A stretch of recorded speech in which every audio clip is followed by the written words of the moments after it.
File transfer complete. This is the Arizona Podcast. Stories about the people, places, and events found along the highways and back roads of the Grand Canyon State. For more information on our podcast, visit arizonapodcast.com. Hey, good morning, my friends. Got some great spring weather going. It'll be up close to 80 degrees here in the next few days, 80, 85 degrees. I won't put my long johns away quite yet since, it's supposed to cool off next week back into the 60s. Perfect weather for great road trips. Got a lot of exciting things coming down the pike. We'll talk about it a little bit later. But hey, this morning we're going to talk with a friend of mine, Mr. Tuttle, Chris Tuttle. He's got the acclaimed Arizona podcast. I don't know if you're familiar with this, but if you're not, you need to be. Tremendous insights and stories into the back roads of Arizona, focus on Route 66, but we'll delve into other things. But he's got an exciting new endeavor, an ambitious goal of, shall we say, transforming the Colorado River Valley into a destination, or at least playing a big role in that. Mr. Chris Tuttle, how are you this beautiful morning? Hey, to quote my good friend Jim Hinckley, if you keep saying those nice words, I'm going to need a bigger hat. That's okay. The invoice is in the mail. I have compliments on sale this week. Good morning, Jim. Good morning. How's things down in the Colorado River Valley? Well, we'll be on the warmer side than you, I guess. I guess in Kingman, you'll be in the 80s. We get up near... 100 probably next week, and then we go into hell until September, October. Well, I just, gosh darn it, it's not hell down there, but in the summer. But I know if you squint hard enough, you can see it from there. Yeah, we're just due east, I guess. So it works out well. But hey, thanks for having me on this morning. Always a pleasure. Personally, I'd rather just be sitting across the table from you at a coffee shop somewhere and talking over good times. Well, the Arizona podcast has been just a tremendous asset for encouraging road trips and promoting communities and small businesses, especially along Route 66 here in Arizona. Yeah, Mary and I kind of morphed a little bit from the entire state of Arizona last year when we finished out the end of the year. We didn't change the name of the podcast, but we did change direction. So we're still officially called Arizona Podcast, but we're focused on Arizona Route 66, the podcast. So now we're just kind of staying in that 2-lane highway that everybody... And by the way, I don't know if you saw this morning. I just happened to catch it out of the corner of my eye. Wasn't even expecting it. As I was preparing to come on the air with you this morning, I was watching Sunday Morning with Willie Geist on NBC, and they spotlighted Amboy, which was really fun. They spotlighted the Cura family, and Ken Large got a little bit of TV time, and they were focused on the city and what they're planning on doing for the centennial next year. And it was good to see. I mean, it's not very often that you see that spotlight on such a beautiful location, but it was fun to see on television. Well, a lot of people don't know this, and my pa said it's better to fill your head with useless knowledge than no knowledge at all, but I don't remember the exact year. It was back around 2010, 11, somewhere in there. Amboy was the most photographed location for commercial film shoots in the world. It wasn't, and not only that, not only for film shoots, but music videos. Yeah. Australian car insurance commercials, Russian vodka, Dodge trucks, all kinds of things, and music videos. And Amboy's appeared in quite a few movies, that movie The Hitcher with Rutger Hauer. It's really surprising because Amboy is one of those, I don't even know if you can't really call it a town. I mean, if it was a town, First Street would be the edge of town, and you wouldn't be able to run your air conditioner and stoplight at the same time. Right. But it's It's got quite a history, and it's a neat place. You were out there for the car show they just recently had. Just a couple of weeks ago, yeah, cruising Route 66. It was their first. I had Ken on the air. I believe the last time with you, we were in Kingman for the live from Main Street, Yeah. and he was so excited. It was I think the birth of the idea was so many car shows in Southern California and in Arizona and of course Nevada. What they would always say is that these car clubs cruise by. You take somebody like Pharaoh's or any of these large groups, and they cruise Route 66 and they pull into Roy's and they grab something to drink and share stories for a few minutes. And then off they go. Either they're coming from or going to a car show. And it was kind of like this epiphany is why don't we have a car show? And sure enough, they had hundreds of cars. So Mary and I, it was so funny. Like the week and a half before, they were like, "Hey, there's still room if you'd like to come out and see us." I understand Lake Havasu was having their huge car show on the same weekend. They really didn't know what the outcome would be, and I have to tell you, Jim, it was amazing the amount of people that drove out to Roy's for this car show. So they've already scheduled. I don't have the information in front of me. I could jump online, but they've already set next year's date, and they're already taking applications for it to happen. So it's going to be a good annual event. Like I said, Mary and I went out. I picked up the inaugural T-shirt. I figured I could wear that, spot it around, and have some fun. But you were talking about movie sets at Roy's, and I didn't know this whole show would be talking about Roy's, and I don't mind.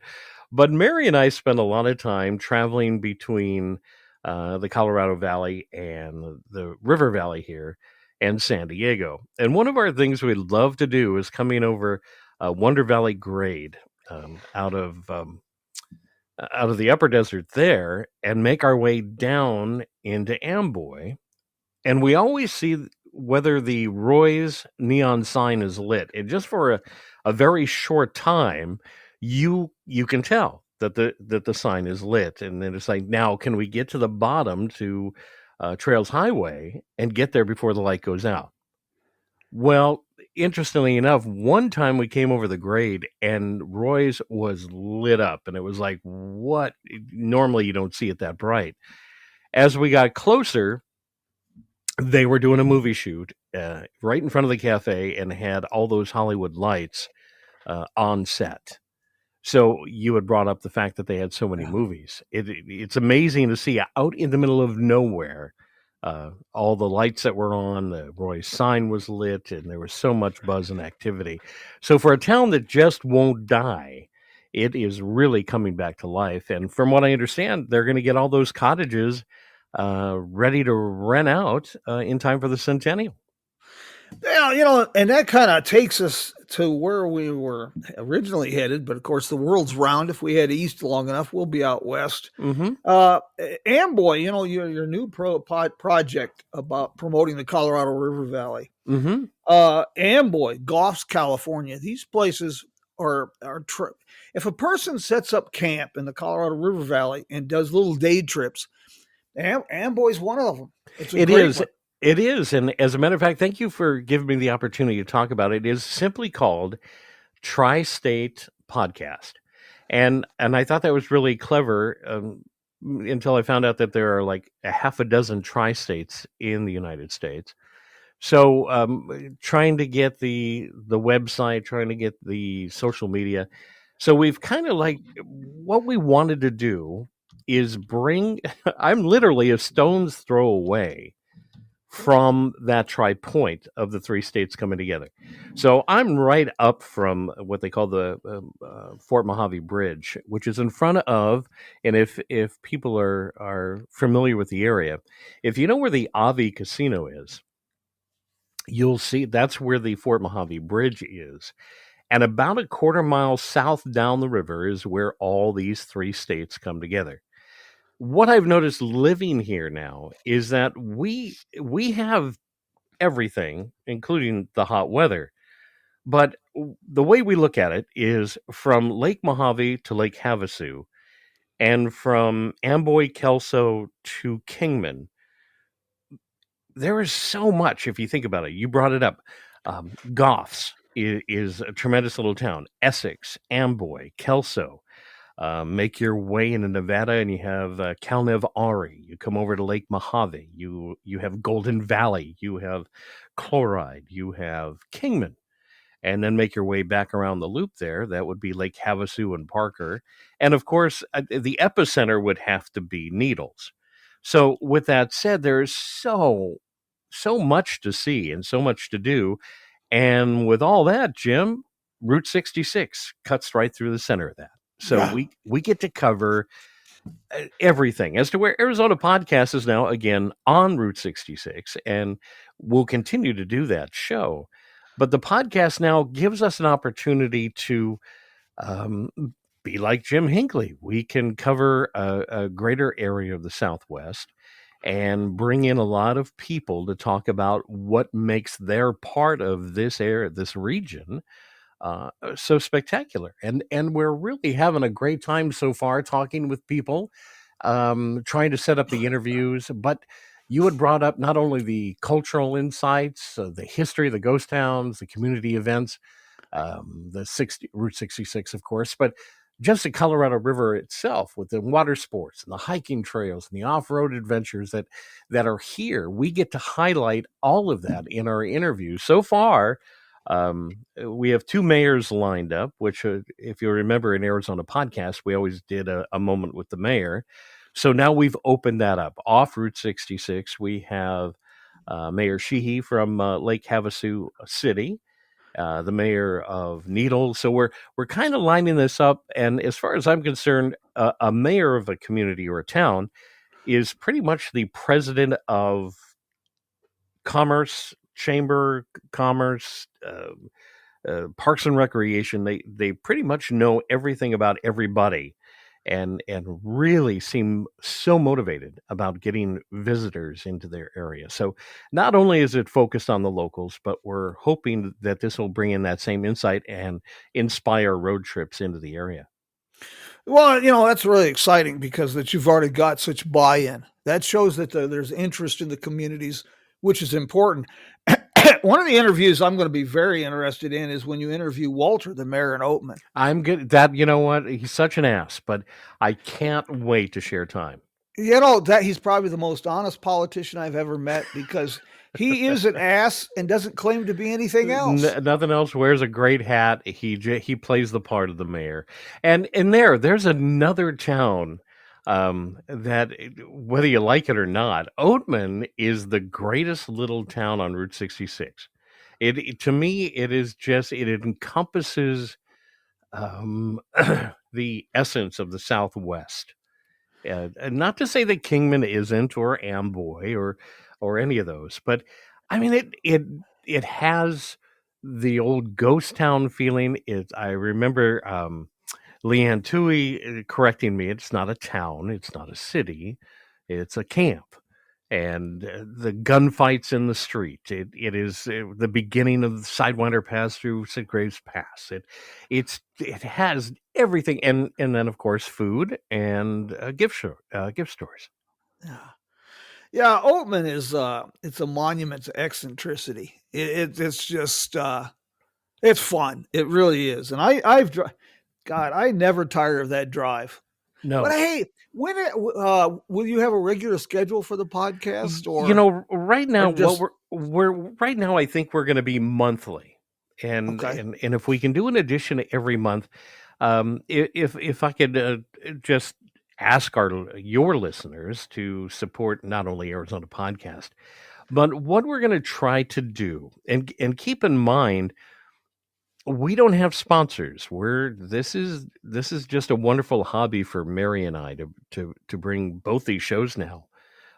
It's a hobby for me. I spent 30 years in radio, so anytime I get in front of a microphone and have some fun, but we're now moving into the video side of it. So what we're going to try, Jim, and knocking on wood, is this will be a vodcast, and then do the audio version as a podcast. Okay. And in the concept, because we don't have the money, we don't have the sponsors. What we will really focus on is our YouTube channel. So anybody that's pretty privy on the techie side, you'll find us at Tri-State Podcast on YouTube, and that's where the podcast and the vodcast will be. Plus, I will make the podcast on Arizona podcast site on Podbean, similar to yours. So until we know that this is going to take off before we can invest any more money into the project, plus keep in mind, we've had to build kind of a TV studio in the office. So we want to make sure that that works as well. And what that allows us to do, Jim, is to bring in Zoom interviews and talk face to face. And I've learned a long time ago when you go face, trust me, I have the face for radio. I am not a TV looking kind of guy. But there's a little bit more interaction when you're watching the people speak and watching their faces with each other as they share their insights and their excitement. You mentioned 30 years in radio. Wow, that had to be cramped. Sorry.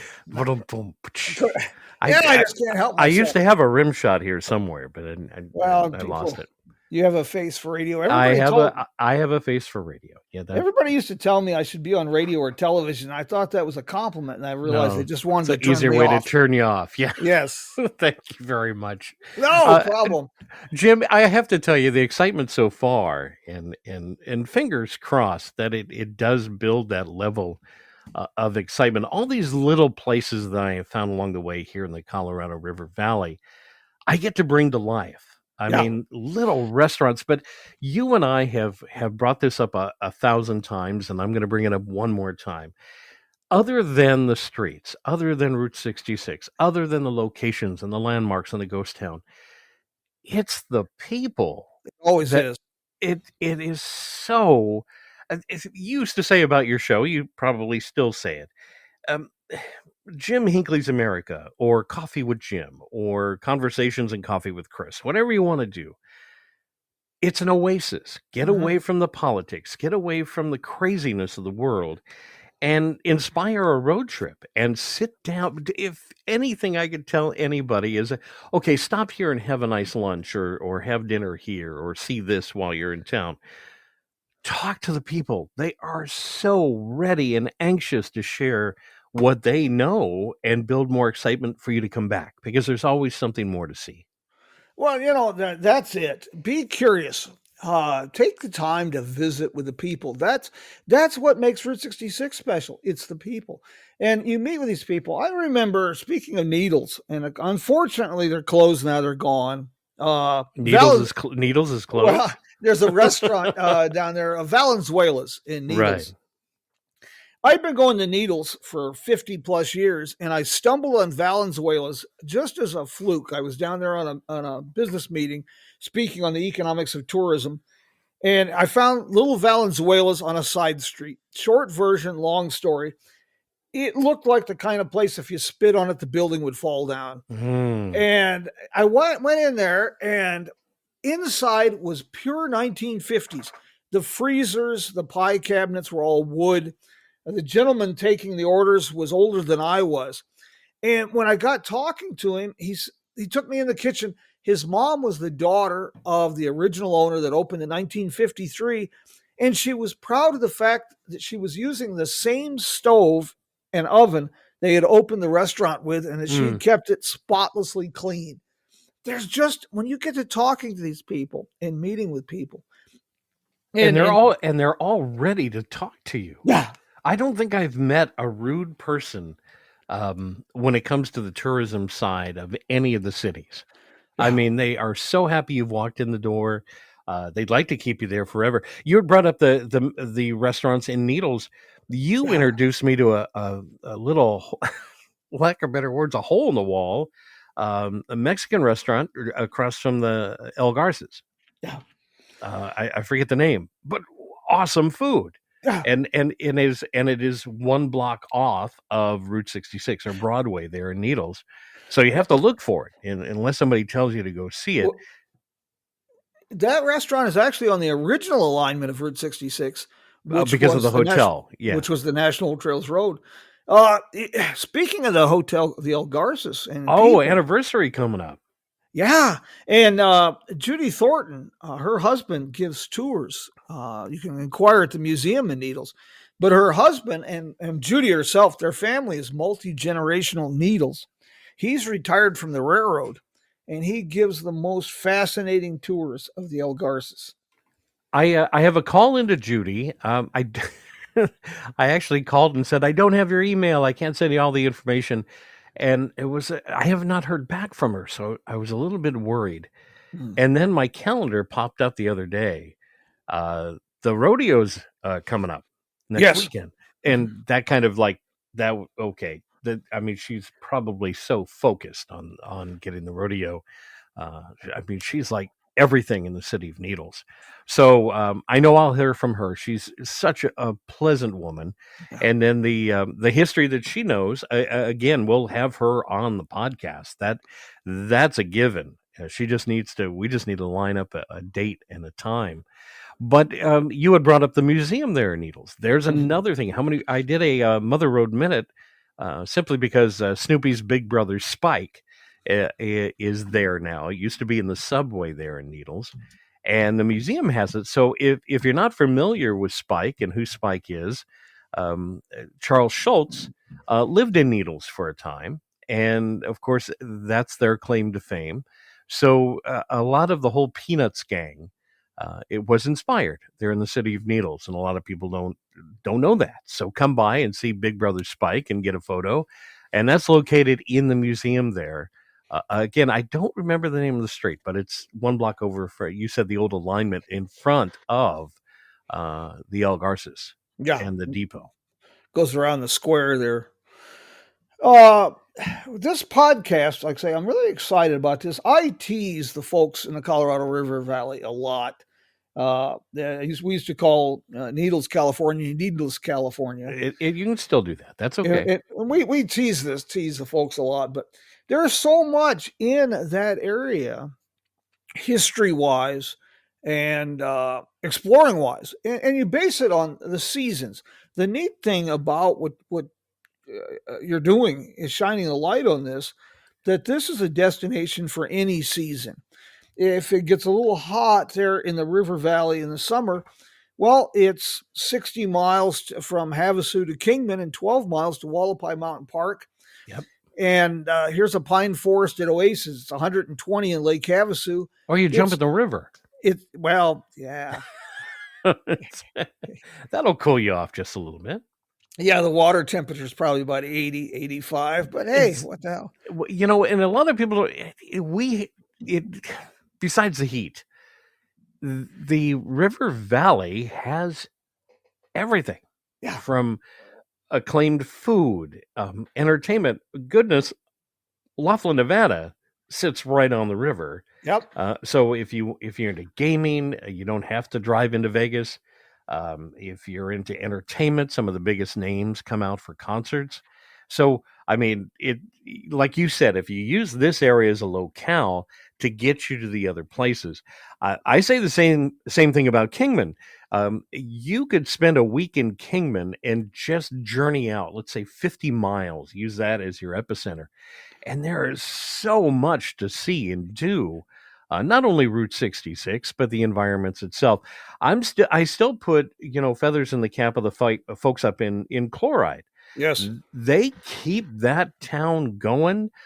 Cassie was a guest on our last From Main Street podcast. They're keeping it going. They have plans, and they keep trying to bring people up. I always say, listen, if you're going to travel over to Hoover Dam, stop off for an hour, have lunch in Chloride, learn the history of the town, and once again, talk to the people, hear the stories.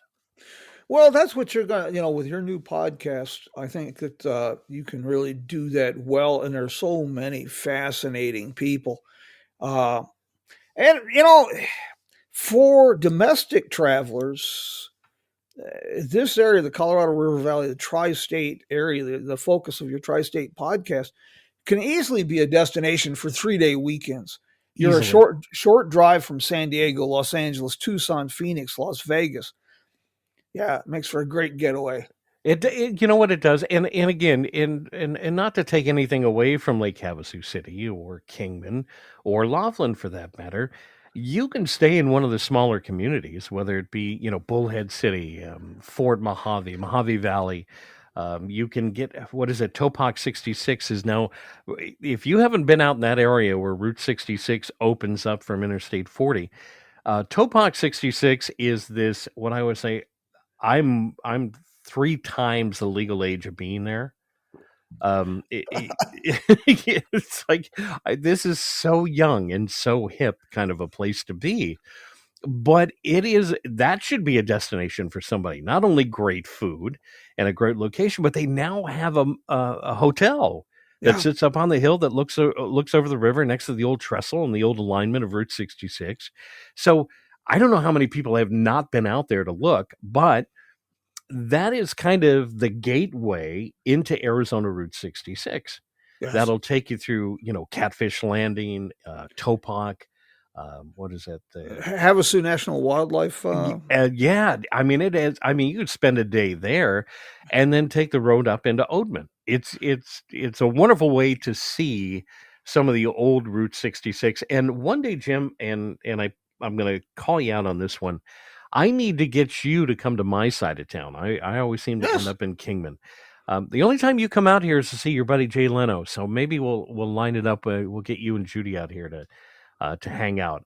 I would love for you to play tour guide for me because I'm learning things by going in and talking to the locals. But I learn things from you. I would like to see and find the original alignment of Route 66 on the back roads there off Interstate 40. Yeah, Topak is a neat place. They got some good food.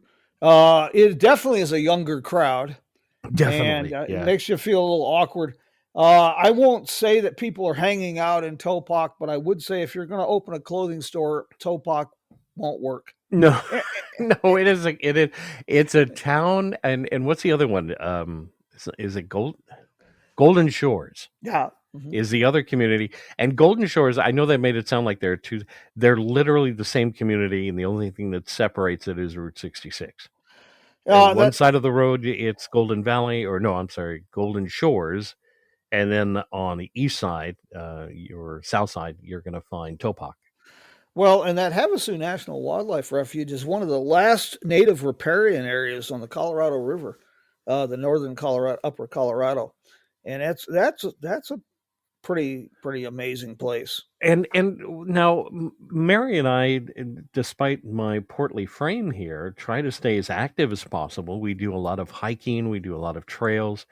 Mary is a river girl, so she does kayaking and paddleboarding. Oh, and her bucket list item, and I haven't been there. I have photos, I have maps of how to get there, but south of Topak 66, on the way to Lake Havasu, that stretch will take about 4.5 to 5 hours by paddleboard. But from what I understand, and if you look at the photos, it's like a mini Grand Canyon that you go through. So she is so excited to be able to do that. I, on the other hand, I figured I was going to be the chase car. I'll drop her off at Topak 66, let her get in the water, and then 5 hours later, I'll meet her at Lake Havasu. Well, I don't know if they still do this, but it's been quite a few years, and it's another story for another day. But they used to, you could register, and so many people a day, they would allow you to take your kayaks down to the base of Hoover Dam. And you could go down to Catherine's Landing or Willow Beach. And that was really stunning. There's hot springs on both sides of the Colorado River below the dam. Yes. There's a lot of remnants from when they were building Hoover Dam. And there's places like Ringbolt Rapids, which is just up from Marina. From Catherine's Landing, Telephone Cove. Right. They blasted a flat place there above the river, and they had a steam engine and a winch system. and the forged ring bolts are still in the rocks. They run cables through to pull the steamboats up the river. Mm. So kayaking down that section of the river is just spectacular, and It the hot it springs add to it. and again, it is a destination, as you brought up. But something I want to point out about the Tri-State podcast was, because we're doing, and I hope vodcasting is a proper term. I think there's 3 or 4 different ways to say that you're doing a video podcast. But the vodcast, we plan on doing live shows similar to what we just did in Kingman with from Main Street. So cameras ready, we're going to use those as well. But the emphasis is to get out to these locations, and what what I think is going to be a little different. My focal point, no pun intended, is the people. The location. There are what do they call them? Photojournalists and video journalists that will do little tour guides and do a lot of video and show you pictures and live video. I want to sit down. I think the conversation and coffee is a great concept, not only for Arizona podcast, but to integrate that with Tri-State podcast. Is to sit down face to face with the people, and the more you get to know the people, the stories are endless. So we kind of created a what's the word to kind of describe what we are. We're 2 podcasts, 3 states, endless stories, countless stories, and endless possibilities. I mean, there is so much to talk about and to get people more motivated to bring do that road trip. Come out and see us. And again, yeah, there's a time of the year you don't want to be here. And I'm the first one to tell you, when it's 120, 125, 130 degrees out here, whether there's a river or not, you don't go outside for any reason whatsoever. And those are some, I mean, it can get really uncomfortable. But boy, any other time of the year, the other 9 months of the year, this is a beautiful place to be. And Mary and I love living here. Yeah, it's we joke a lot about it, and I tease a bunch, but I'm one of the dry roasted nuts. I live in this desert country on purpose, and I enjoy it. I really do. It's Well, you get snow in Kingman. You just had snow last week. I well, a mean, couple we, weeks we saw ago, the we saw the clouds over the Black Mountains. we used to get snow quite a bit in Kingman once or twice a year, but we didn't even get a dusting. It was just the Wallapai Mountains did. But Right. we got a little bit of rain, but that's about it. We didn't really have much winter this year, to be No, we honest. didn't. And 4 years ago, we had monsoons here. I don't think we've had a real monsoon 3 or 4 years. So yeah, we won't get into global warming or shift changing or climate Nah, change, but things have changed quite a bit. I'm really excited about your new podcast Me because too. you've done so well with Arizona podcast, and your Main Street programs have been really fun and enjoyable, not to just be a part of, but to listen to and to watch the people that you get. So I'm very excited. And you mentioned getting the Mayor of Needles, and Janet down there is Yeah, she's a boy, sweetheart. she is so passionate for needles, but there's just so much to talk about. You mentioned getting out hiking. It's amazing the things in this area that people who even live here don't know about that you can bring attention to. Every day. Hiking and mountain biking, the Mojave Milltown Railroad Trail from Oatman to the Colorado River. Yeah, You know, and what I want to do, and I'll probably hook up with you for a couple of contacts because, and they've contacted me and asked me, is mountain biking or trail biking is a big thing, and let me tell you, Kingman, the environment around Kingman, has so many trails that are available, and it's almost becoming a mecca now. People, again, destination. They're going to come out and do these Wallapai Mountains. There's just again so much to see and do, and the people. A little trouble on my end, and I understand it's been a trouble spot for you with everything in the world that's changing. getting to talk to the parks department's been a little tough to bring this up. So what I'm trying to do is find the locals from those areas that can share the insights of that rather than going that destination route talking to the park rangers. Wow. It's far and in between, but the people that really enjoy you do a walk every day, correct? I try now that I got my knee back together. I try to get out 3, 4, 5 times a week, and I try to do 2 to 5 miles out here in the canyons. We've got this urban trail system that they've built here in Kingman is it's just spectacular. The trail that you and I did was from the country club area that's kind of just hugs Interstate 40 there, and we ended up back into the canyons and popped out over where the Stagecoach Rock Trail. What is that called again? White Cliffs, White Yeah, Cliffs. White Cliffs.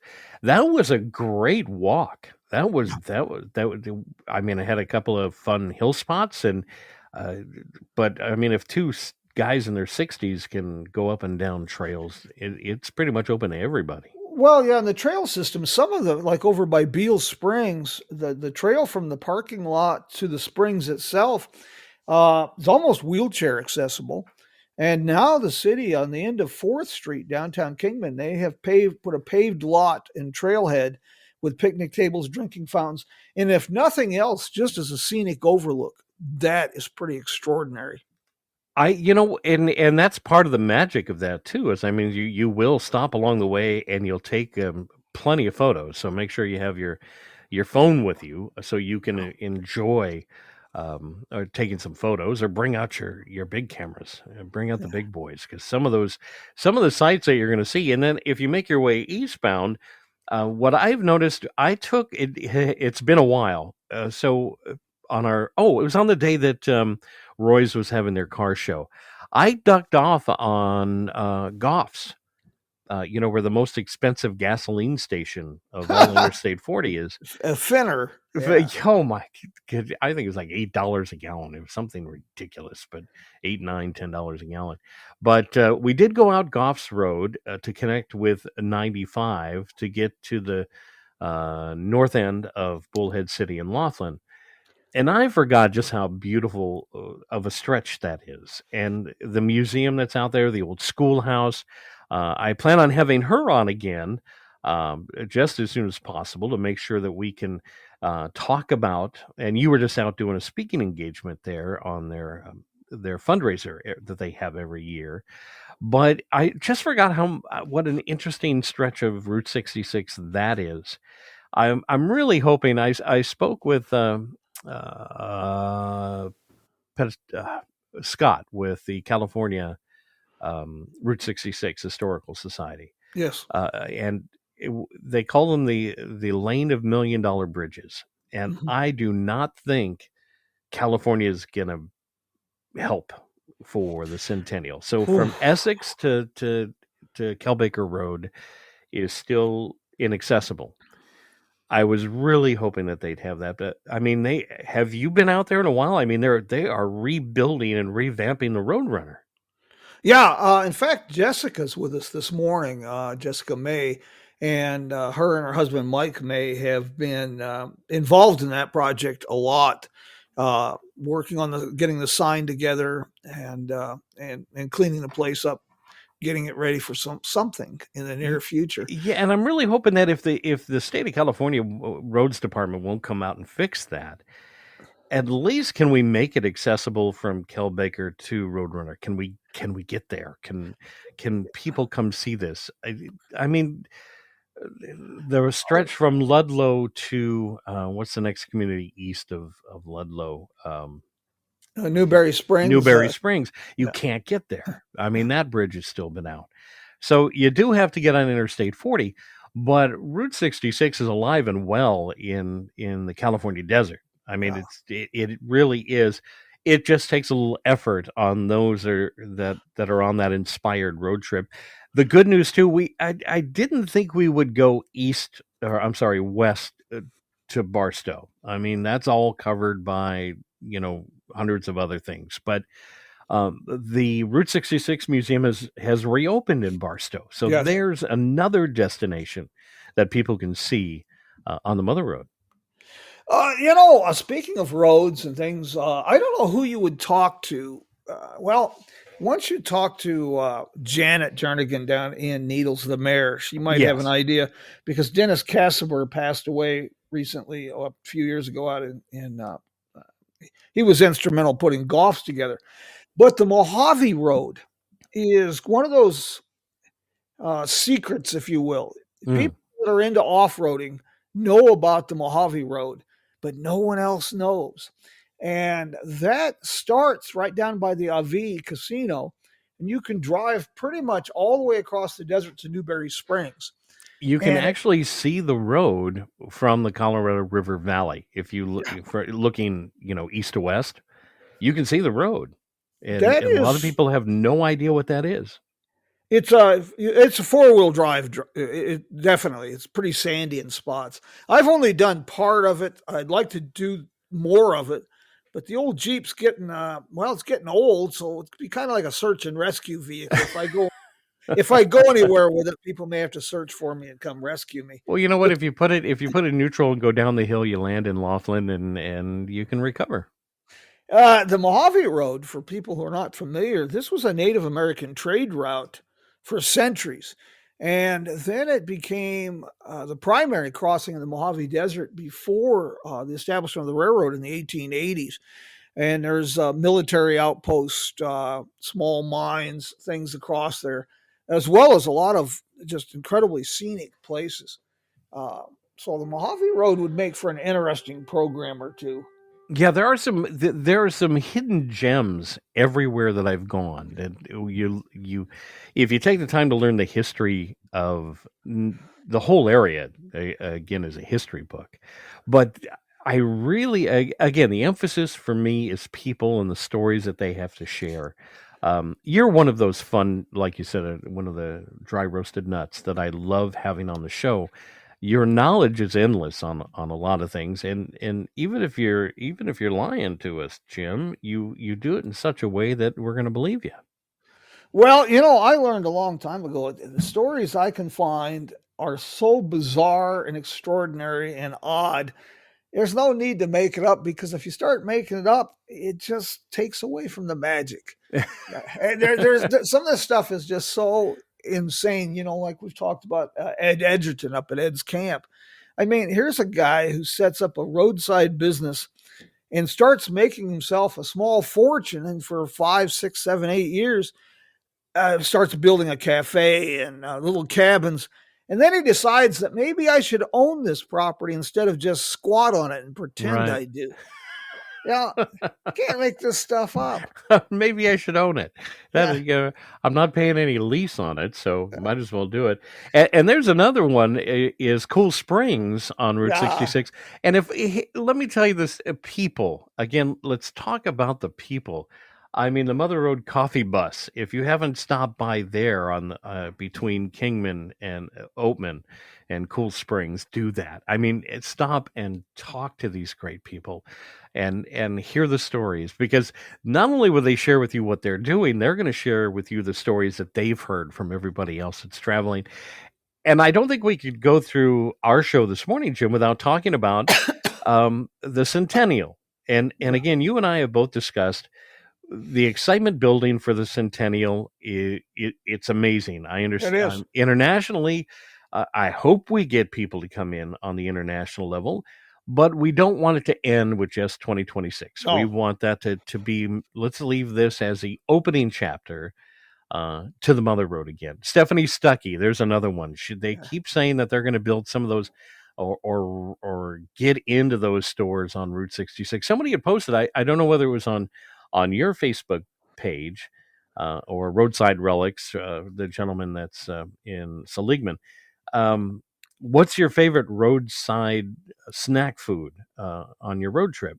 And I was the first one to pipe in and said, you have to have the pecan log from Stuckey's. I mean, it was like, that's, to me, that taste and driving the Mother Road, that takes me back to my trip in 1969, like instantly.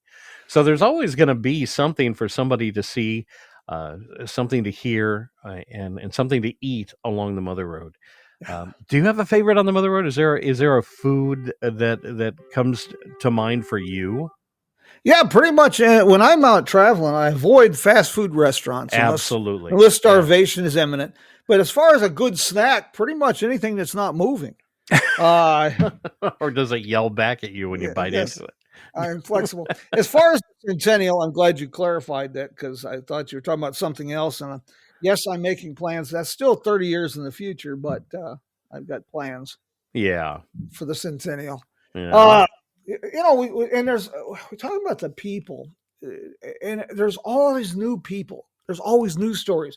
One that I have to introduce you to when you come up is Shelby. She's a veterinarian out of Prescott, Shelby Costin, but she is Scott Dutton's daughter. Oh, And okay. they're There's a history right there.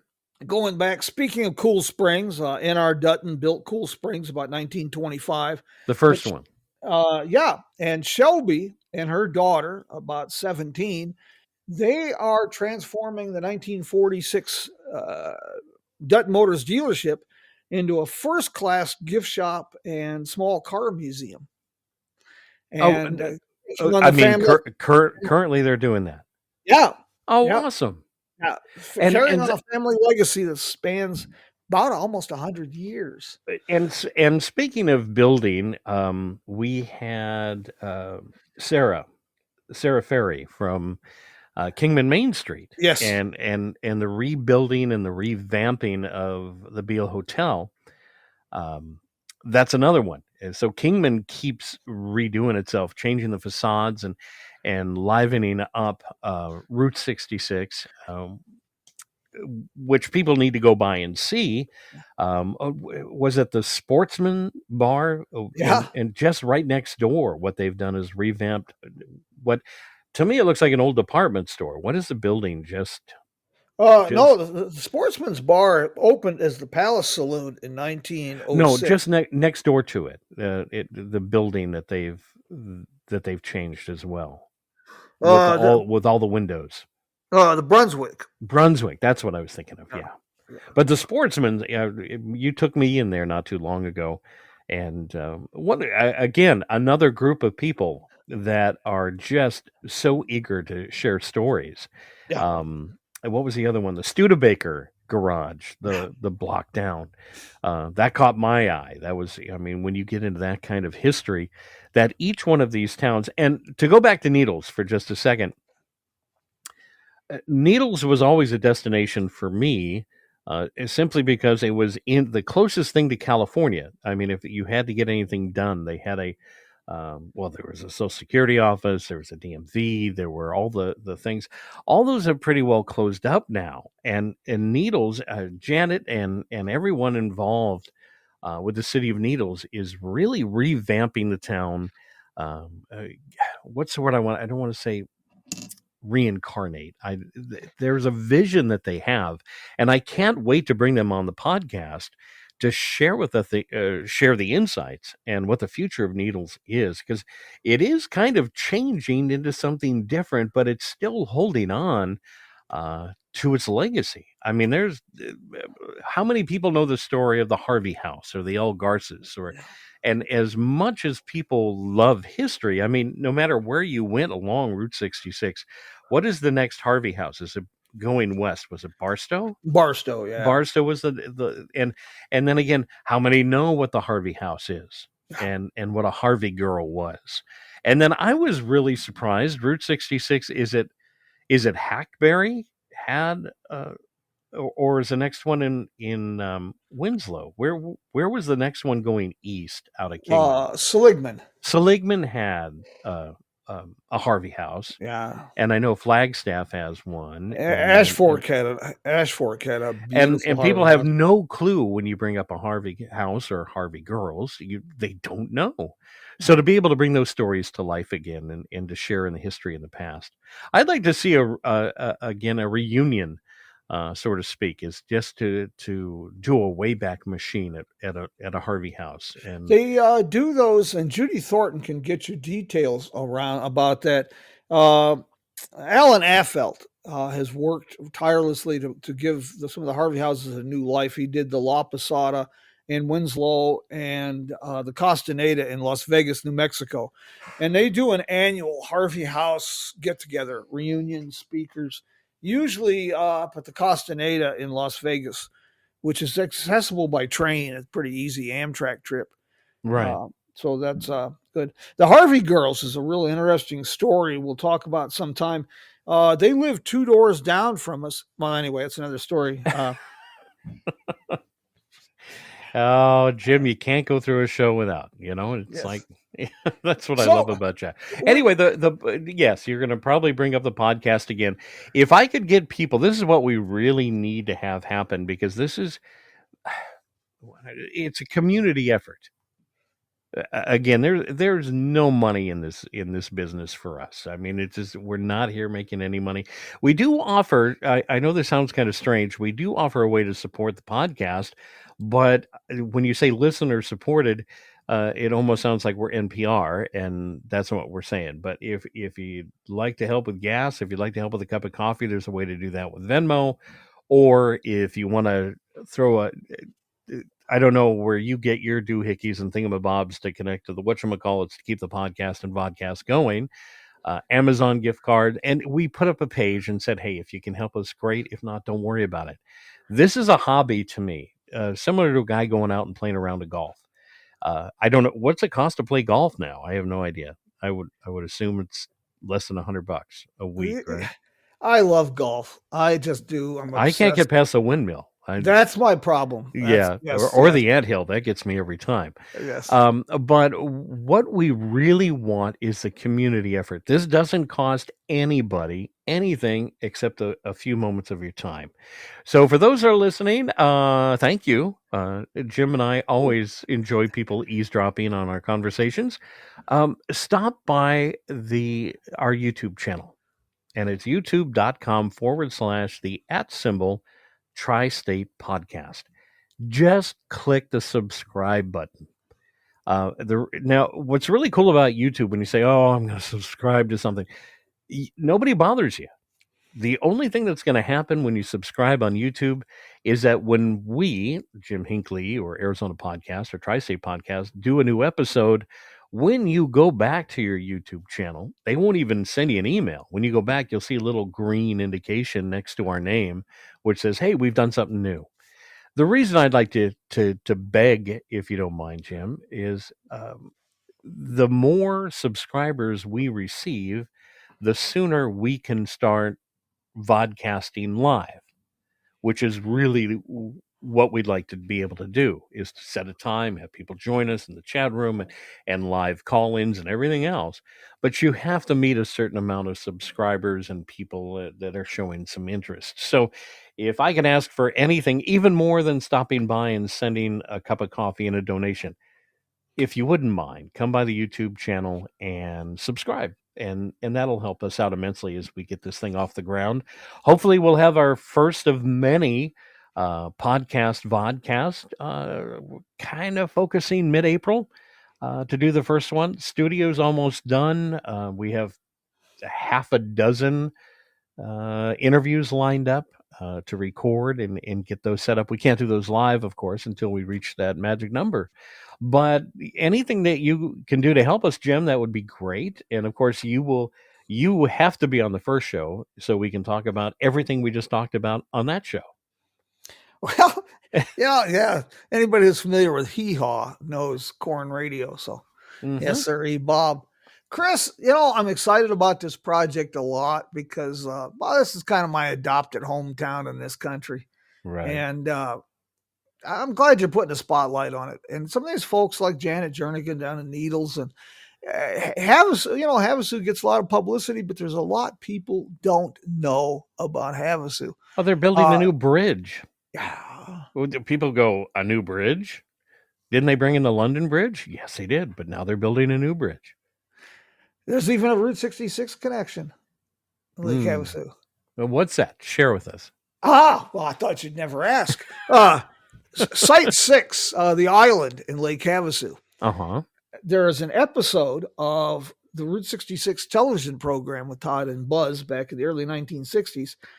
And it was filmed all on Site 6. The episode is called Read the River. And it's about testing outboard motors on the river and some intrigue, corporate espionage. And it was all filmed down there at Site 6 before there really was a Lake Havasu. Before Lake Havasu. Yeah. It's again, everything is new again. Yeah. All you have to do is get in the car and take a road trip. And if you go out, and you and I have brought this up before, go see the places, talk to the people, but get off the highway, get off Interstate 40, anywhere in this region. You take Interstate 40 to get here, and then get off the highway and go see the people that make this. I mean, it's almost small town living when you think about it. I mean, I got notification from the who was it was Needles brought up the fact that they're bringing together the girls softball, and this is like this big huge community event. You come out for fundraising, you come out to see what's happening, and it is small town life, just deserty. If that makes any sense. It does. Hey, Chris, I want to thank you very, very much for taking some time today to do this. And I want to thank you for taking time to develop these programs, because it's so nice to have, it's just nice to have a spotlight on these places and these people and what makes these places worth visiting. If I can make one person listen long enough to be intrigued to come see it, my job is done. I think that all we have to do is to get more people. We lost cities.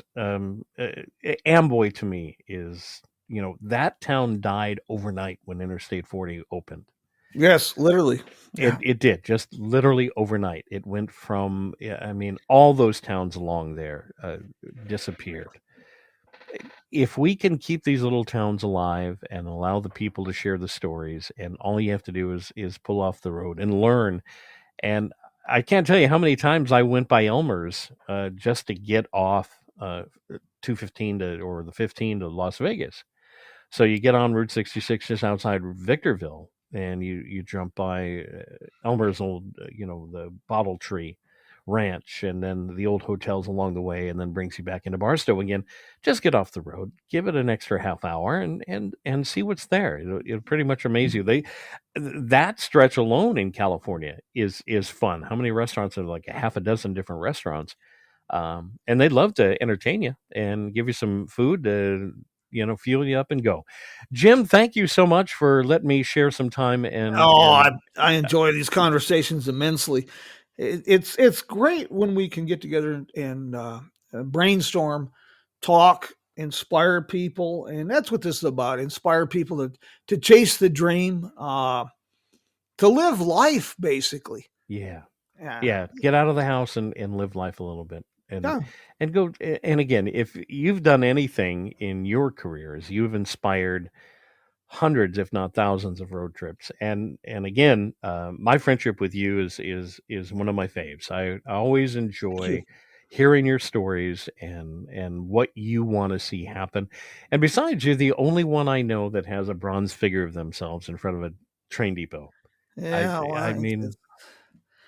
Yeah, well, that's something. I never pictured myself as I've been a lot of things in life and called a lot of things, but I never pictured myself as a pigeon roost. No, I have, but that's another story. Jim, thanks again. You bet, Chris. And you take care of yourself, and hugs to Judy, and just be well. If you can do anything, just be well. Yeah, maybe that's a deep subject. Maybe we can grab some coffee up in Oatman or something here sometime soon. Let's do it. If not, we'll get some donkey pee and a side of burro ears. Sounds good. Chris, thank you. Thank you, Jim. Take care, my friend. When I get this posted today, folks, I'll have links to the Tri-State podcast and Arizona podcast. and I'll get this published up later today. And I've got a blog post coming up here soon on the Jim Hinckley's America website, and I'll be listing some recommended podcasts and programs for road trip inspiration to live and chase the dream, and take a look at life a tad bit differently. We've got a new sponsor, and we're going to be talking with them next week. Not so much about sponsorship, but about road trips. Austin Coop. I work with some great tour companies, and I'm very selective on companies that I work with because my name recognition my name is the only thing I've got that's valuable, and I put a very high price. I'm not going to sell it cheap. So I work with some tremendous tour companies I can recommend. Sam Murray with Gilligan's Route 66 Tours offers a great Mississippi River trip, self-guided, self-driving tour. It's a group tour, but all the way from Minneapolis to New Orleans. He also does a fascinating Route 66 trip. But Austin Coop is really something special. I've worked with Austin for quite a while, the Two-Lane America. And he's had an interesting career that led to him going independent. And aside from his Route 66 and Southwestern tours, driving and coach tours, he's got some great tours through the auto museums of Michigan. I'm eager to talk to him about. And also New England tours. But Austin's got a great story. I think you're going to really enjoy this. And I think it's going to inspire you to take a road trip or two, possibly with Austin at the helm. And speaking of sponsors and people that I'd like to encourage you to support and visit, Connie Eccles down at the Wagon Wheel Motel in Cuba, Missouri. This is one of the oldest continuously operated motels on Route 66. And Connie herself just exemplifies the infectious magic that is the Route 66 experience. And as a bonus, well, the gift shop's well stocked with all kinds of things, including books that have been defaced with my signature. Down the road a piece, we've got David Brenner, the Roadrunner Lodge Motel, Tucumcari, New Mexico. Another tremendous time capsule. David has poured himself into this to ensure that every guest gets to experience time travel back to the mid-1960s, but without sacrificing modern amenities. And of course, Angela Moreland doing a tremendous job down in McLean, Texas, Cactus Inn Motel, a little mid-1950s gym that we like to recommend. We stay. And my good friend, Vicki Ashcraft at the Enchanted Trails Trading Post and RV Park on top of 9 Mile Hill along Route 66, just to the west of Albuquerque. This is kind of a neat spot. At its core, it is a full-service modern RV park. But as with so many things on Route 66, there's a story within a story that's wrapped in a story. Vicki always has a smile. She's quick to tell you where to go, like we are. She's been the president of the Route 66 Association of New Mexico. Very, very passionate supporter of the Route 66 community overall. The offices for the RV park is also a gift shop, and it was actually a trading post, 1940s trading post on Route 66. Great photo ops. She has some beautiful Hudson automobiles, a display of vintage travel trailers, and of course, the one-of-a-kind hubcap Christmas tree. I can't make this stuff up. My friends, I'm always so appreciative, and I want to thank everybody who jumped in and joined us today. Thank Chris for his dedication to sharing stories and keeping things alive and inspiring road trips. It's always great to visit with Chris. And, we'll do this again next week, the same time. We're going to be talking, with Austin Coop from Two-Lane America. Well, until then, my friends, I will bid you adios and send you out with a little bit of music from Joe and Woody and the boys of the road crew. One final note.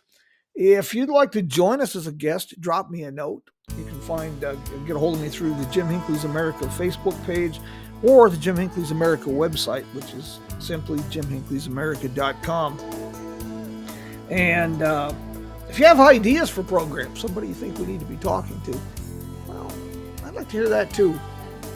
My friends, until we meet again, adios and safe travels. Program terminated. Thank you for listening to the Arizona Podcast. For more information on our podcasts, the people, places, events, or the sponsors heard, visit ArizonaPodcast.com. Available for download everywhere.